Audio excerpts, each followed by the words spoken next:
Саламатсыздар оқушылар, бүгінгі сабағымызды отырыңыздар. Так, алдымен сендер түгенде жүрейін. Сабақта кім жоқ? Старший қайда? Бізде Сұлухан, Нұртілек, Қақтау ауырып жатыр. Жақсы. Сендерді біздер бірінші қатар, екінші қатар, үшінші қатар бойынша үш топқа бөлдім, я. Біздер Дулат Исабековтың әпке шығармасын өтіп жатқан болатынбыз. Сол шығармадағы кейіпкерлер, я, Қамажай тобы, бас кейіпкер, одан кейін інісі Омар және Тимур деген үш топқа бөлдім. Енді сендерге үй тапсырмасына осы шығарманы оқып, мазмұнын түсініп беруді берген болатынмын, дұрыс па? Қазір сол үй жұмысын тексерейік, яғни өткен сабақ бойынша шолу жасап жіберейік. Кім қаншалықты түсінді екен? Берілген сұрақтарға жауап берейік, я? Кеттік. Әпке шығармасы не туралы кім жауап береді? Орнымыздан тұрып, қол көтеріңіз, ойызды айтауы. Дұрыс, отбасылық қарым-қатынас, әпке мен іні арасындағы сүйіспеншілік туралы, я? Ары қарай кеттік. Шығарманың негізгі тақырыбы қандай? Сұлухан? Кім өзін құрбандыққа шалатын? Кім аты? Қамажай, я. Отбасындағы құрбандық, бауырмалдық. Ары қарай кеттік. Әкенің отбасындағы рөлі қандай? Ол жалпылама сұрақ, я? Фатима?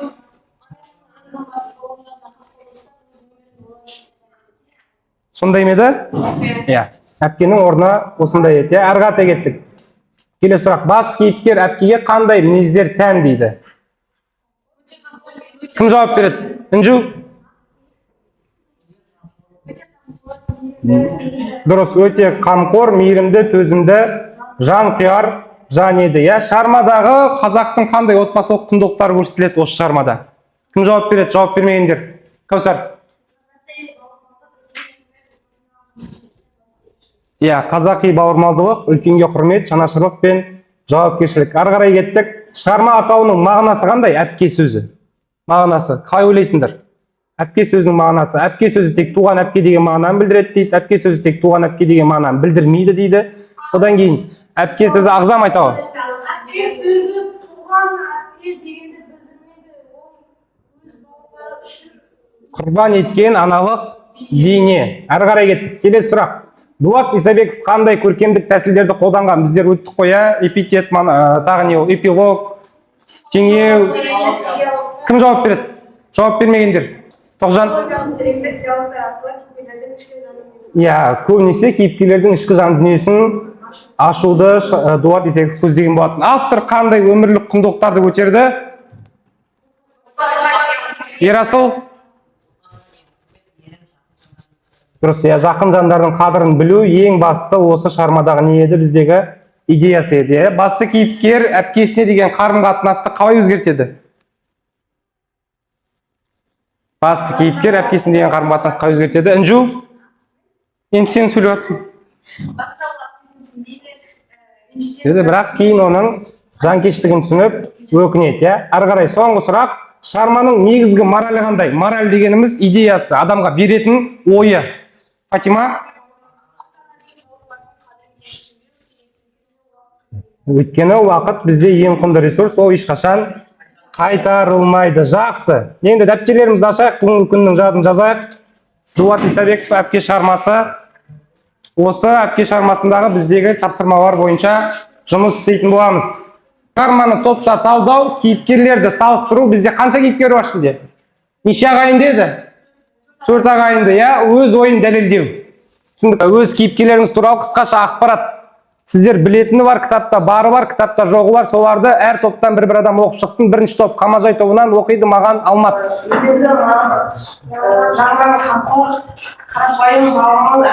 Мейірімді кейіпкер. Тимур тобынан Нұрислам оқиды. Мамандығы жағынан ғалым. Көрінбей жатыр ма?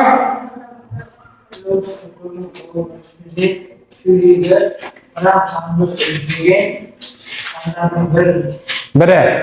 Омар тобынан ағзам.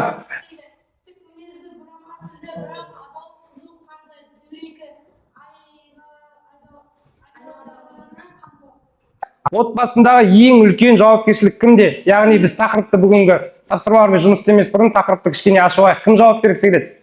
Өз ойын білдіреді. Інжу? Жалпы отбасында ең үлкен жауапкершілік. Аха, сосын тек қана ата аналар ма? Арсен, Марлен, Арсен қайсысы? Дұрыс, отбасындағы барлық адамға әркім өзінің жауапкершілігі бар ма отбасыда? Я, сол жауапкершілікті әркім өз деңгейінде не істеу керек? Көтеруі керек. Айтасың ба айтау?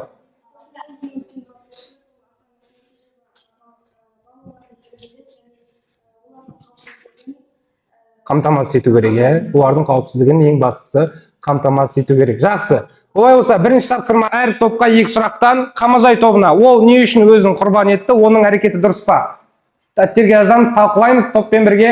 Әрі қарай Тимур тобы ол неге тез үйленгісі келді және жауапкершілігі жеткілікті болды ма осы үйлену үшін өзінің бойында? Омар тобына ол қандай тұлға болды, жаңа бір сипаттар айтып кеттік, одан кейін оның шешімдері қаншалықты дұрыс болды. Осы 2 сұрақты топта талқылап, бір-бір спикерден шығып жауап береміз. Сіздерді енді осы тапсырма бағалау үшін сендер білесіңдер, біздер қыркүйектен бері немен бағалап келе жатырмыз? Доллармен, яғни сендерге осы долларды бағалайтын боламын. Бір жауапқа $5 кеттік. 5 минут уақыт беріп, тапсырманы орындаймыз.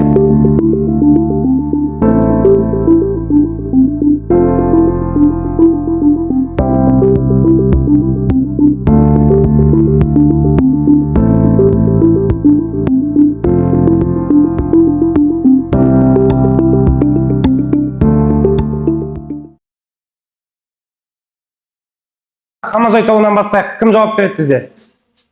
Бір Қарақат, сосын Мадинаға кел шыға ойындар. Шайық қанжеге. Сіздерге берілген сұрақ, Қамажай өзін не үшін құрбан етті және оның әрекеті дұрыс па дейтін 2 сұрақ болатын,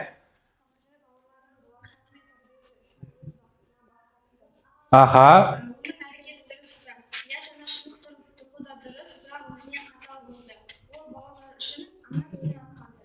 Бауырлар үшін ана рөлін атқан. Өзіне қатал болды деген қалай түсіндіреміз? Тағы, басқаша. Не үшін өзіне қатал болды деп ойлайсыңдар?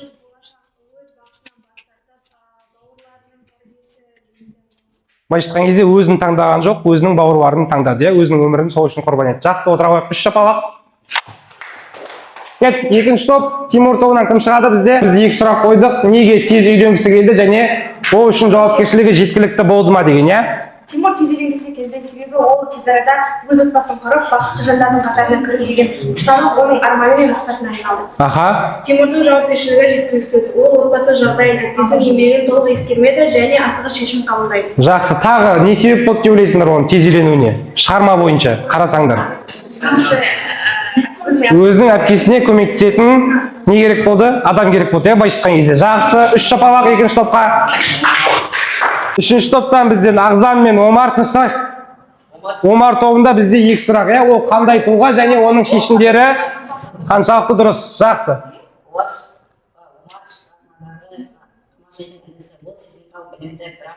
Сонымен бірге өзінің шындық қасиеті бар кейіпкер. Аха, оның шешімдері қаншалықты дұрыс болды, Ағзам? Ол Назилаға үйленгісі келді, заңды құбылысты, оның әпкесі Қамажаймен ақылдаспауы арасында қайшылықтар орын алды. Аха, не үшін ол әпкесімен ақылдасу керек еді? Қай ойлайсың? Кім қай ойлаймыз 3-ші топ? Өмірдегі ең үлкен қадамды басып жатқаннан кейін үйдің үлкен ретінде қалып тұрған әпкесімен ақылдасуы керек еді, оның шешімі бұл жерде дұрыс па, дұрыс емес па? Дұрыс емес. Жақсы, 3-ші топқа 3 шапалақ. Тағы енді, 1-ші топта бізде Қарақатпен кім шықты? Мадина шықты. Алыңдар 5-5 бауырдан. 2-ші топта Інжу мен Тоғжан шықты. 3-ші топта Ағзам мен Ерасылға. Кеттік. Тынышталайық. 2-ші тапсырма әр топқа жеке-жеке тапсырма беріп шештім. Бұл жерде Қамажай тобы. Яғни сіздер автор боласыздар, шығарманы қалай өзгертер едіңіздер? Эпилогын немен аяқтайсыздар? Эпилог деген не еді? Шығарманың соңы, шығарманың соңын қалай аяқтайсыздар? Осы бойынша жұмыстанамыз. Тимур тобы кейіпкерге хат дейді, кез келген бір кейіпкерді аласыздар шығарманың ішіндегі және оған оның өмірін алдын ала білетін адам ретінде оған не жасамыз?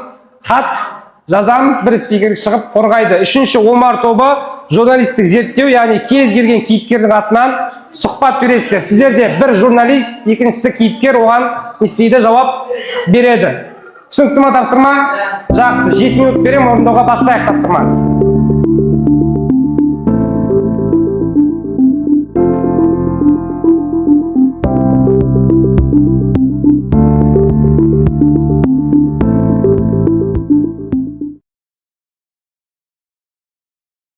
Так, бірінші топ Қамажай тобынан бастайық, олай болсын. Кім шығады бізде?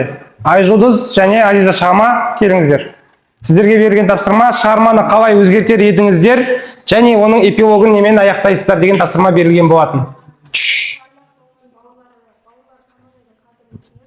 Оны жалғыз қалдырмай бақытты отбасы ретінде аяқтар едім. Аха, Ализа.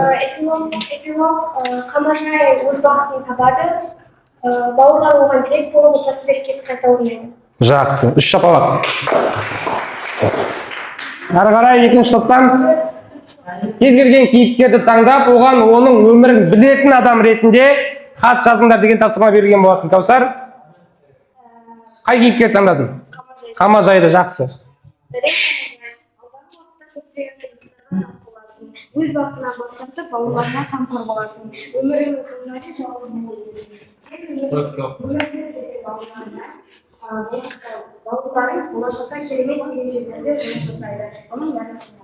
Жақсы. 3 шапалақ Кәусарға. Журналистік зерттеу, кез келген кейіпкердің атынан сұхбат бересіз дейді. Кім журналист? Фатима журналист, Луиза кейіпкер. Қандай кейіпкер? Қамажай, жақсы.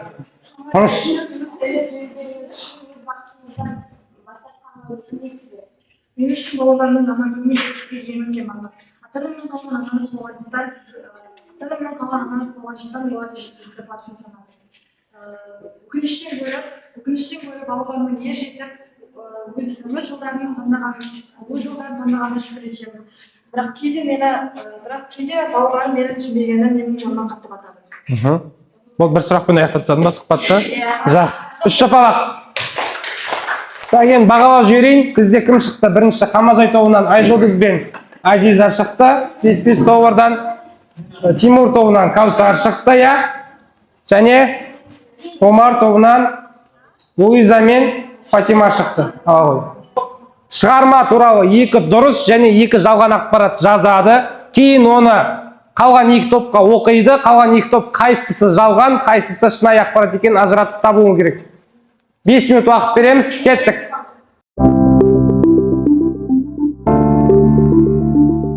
Біз 2 дұрыс және 2 жалған ақпарат тыңдаймыз және ажыратуымыз керек. Қалған топтар тыңдап отырамыз. Кеттік. Қамажай ата-анасына ерте айырылып, бауырларына сал сөзі жетілген кейіпкер. Қандай, дұрыс па, жалған ба? Дұрыс, жақсы.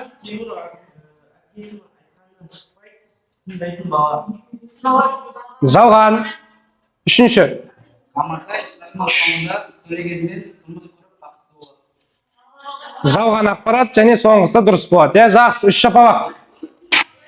Енді 2 жалған болса, 2 дұрыс болса, соңғысы дұрыс болады. Отырыңдар. Әпке шығармасында әпке өз бауырларын таңдады. Дұрыс ақпарат, Екіншісі?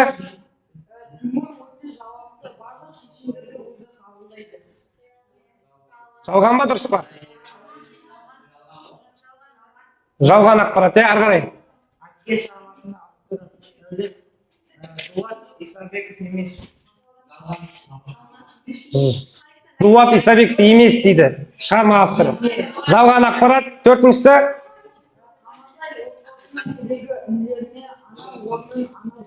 Дұрыс, дұрыс ақпарат. Жақсы, отыра қояйық. 3 шапалақ. Қамажай ата-анамнан айырылған бауырларына бас көз болып, анамның орнын басқан кейіпкер. Дұрыс па, жалған ба? Дұрыс ақпарат, Шығарманың соңында Қамажай өзін сүйген адамына тұрмысқа шығып, бауырларын тастап кетеді. Жалған ақпарат. 3-ші? Шығарманың авторы белгілі жазушы драматург Дулат Исабеков. Дұрыс, және 4-шісі? Омар үйдің үлкені болғандықтан барлық бауырларын жалғыз өзі асырап бақты. Дұрыс емес. Кім бақты? Қамажай бақты. Жақсы. 3 тапсырманы аяқтадық. Енді Осы 3 тапсырма бойынша, бүгінгі сабақ бойынша кері байланыс берейік. Әр топтан бірінші Қамажай тобы бастасын, келіңіздер. Мен бүгінгі сабақты жақсы түсіндім. Сұрағым бар, келейік біртіндеп. Басайық экранды. Аха. Сабақты жақсы түсіндім. Ары қарай.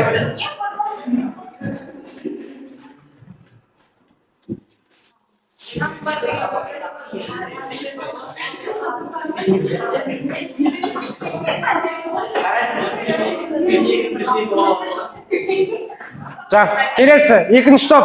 Келе қояқ.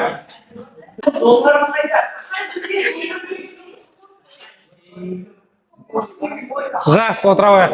Бақ аяқталды. Үй тапсырмасын жазып қояқ. Үйге. Жазыңыздар. Дәптерлерді ашып жазып алыңдар үй тапсырмасын. Үйге. 10-шы тапсырма кітаптағы. Нешінші бет қара желік.